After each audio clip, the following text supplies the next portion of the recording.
Hey, how's it going tonight? Well, hope you ladies and gentlemen are doing pretty good out there. I had an amazing day. I hope you guys and gals had an amazing day yourself. Um, anyways, last night I was kind of talking about fear and how it can bring up some things like procrastination and stuff, right? And those sorts of things. But tonight I thought, I'd talk about the opposite side though. Sometimes fear can bring good things, right? It's you can use it as fuel for your fire, so to say, right?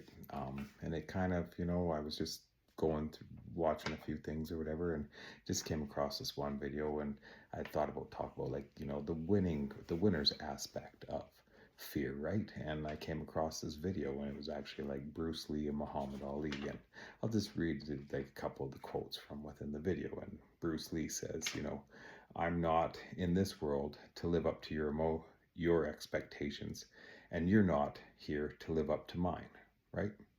So, don't be afraid to be yourself, basically, is what I take from that, because you're not here to fit a mold. You're supposed to be free flowing like water. Don't fear anything. Don't um, be, if like, to not be yourself. Like, don't fear to be your unique path, right?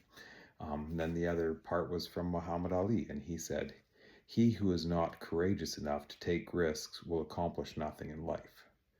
Fear is a teacher, and I do not skip class. Which, hey, you got to admire a man like that, right?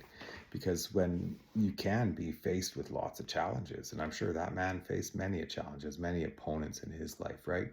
He had tons of reasons to be afraid, get his clock handed to him, basically, and stuff like that. But you have to be able to tame the tiger, so to say, or live with the fear.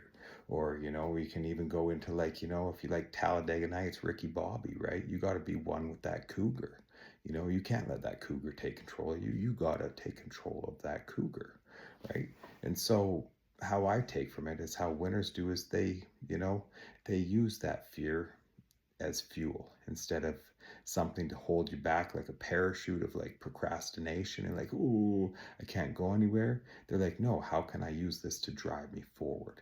Because everybody's going to face fears. Everybody's going to have some fears, some uneasiness, things like that.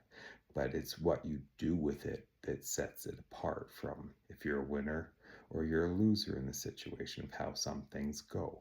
And I'm not saying loser to be mean or none of that, but it's like when it comes down to competition in life, there is a winner and there is a clear loser.